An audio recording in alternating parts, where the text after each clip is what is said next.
Lorsqu'il n'y a pas d'ennemis à l'intérieur, les ennemis à l'extérieur ne peuvent pas vous atteindre. Proverbe africain. Bonjour et bienvenue. Dans cette vidéo, nous allons parler de l'élément terre, car la terre a une importance fondamentale dans la nature d'une part et à l'intérieur de nous d'autre part. La terre procure l'existence et la stabilité.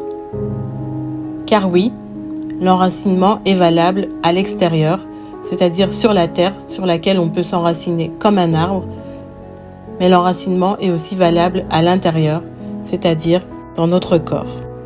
Pour être ancré comme pour réaliser une chose, nous avons besoin de terre. Dans une précédente vidéo vers laquelle je vous renvoie, j'ai parlé de l'énergie. L'énergie se retrouve avant tout dans les 4 éléments que sont l'air, l'eau, le feu et la terre. Dans des prochaines vidéos, j'expliquerai l'importance des autres éléments. Ici, je vais expliquer pourquoi et comment l'énergie de la terre est fondamentale. L'énergie de la terre est une énergie de réalisation. Cela signifie que grâce à l'élément terre, nous pouvons donner vie à une chose. L'humain étant lui-même énergie, chacun de nous peut donner vie à des choses grâce à l'énergie que nous y mettons. En adoptant le même comportement tous les jours, nous donnons vie à une habitude. En mettant en œuvre une idée qui est née dans notre tête, nous donnons vie à un projet. Pour construire une maison ou un objet, il faut de la matière.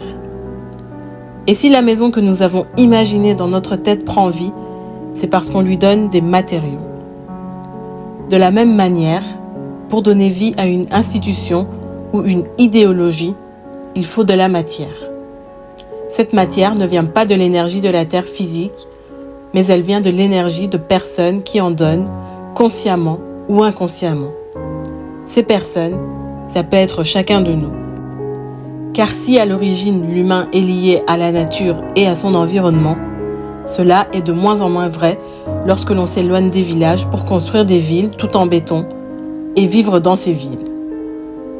En Égypte antique et dans sa cosmogonie, l'être humain était issu du ciel et de la terre. La connaissance de la terre et la connaissance de soi étaient liées. Apprendre à cultiver sa terre signifiait à la fois apprendre l'agriculture et apprendre à connaître son âme. Si ces enseignements ont été perdus de vue par la société actuelle, s'enraciner, vivre avec la terre et marcher sur la terre procure toujours de l'énergie vitale et en être déconnecté produit donc l'effet inverse. Et ce n'est pas anodin, bien au contraire. C'est pour ça que l'on parle de voleurs d'énergie, aussi appelés vampires d'énergie. Ils prennent l'énergie des personnes, souvent sans que les personnes s'en rendent compte. Et cela permet de donner vie et de maintenir la vie d'institutions qui existent mais qui n'ont pas de corps. Par exemple, un politicien va donner vie à une entité politique en se mettant à son service. Et certaines personnes leur donneront aussi beaucoup de vie en les soutenant, en parlant d'eux en bien comme en mal, en relayant des informations sur eux, en gros, en y mettant du sien. Au point, pour l'entité politique et ses idées, de devenir ce qui anime ces personnes. Et il en va de même pour toute organisation immatérielle, qu'elle soit politique, économique, culturelle, etc. Pour exister, toute création a besoin de matière, d'énergie. Et comme la nature n'aime pas le vide, si une personne n'est pas enracinée dans son propre corps, mais se laisse tout simplement animer, alors toutes sortes d'entités viendront l'animer. En conclusion, si le but de sa vie est de vivre ses rêves, alors on a tout intérêt à réaliser nos rêves en les nourrissant et en les matérialisant.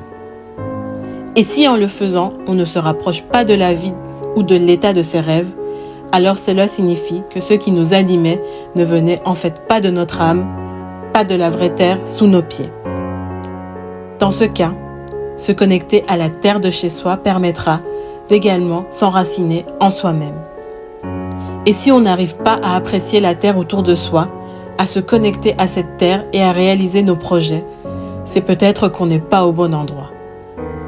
Enfin, tout simplement, si des désirs ne sont plus à jour dans nos vies, alors nous devons arrêter de les nourrir pour laisser place à l'expression de notre âme. Dites-moi en commentaire si vous avez la sensation d'être enraciné sur la terre et dans votre corps, ou comment vous avez fait pour y parvenir.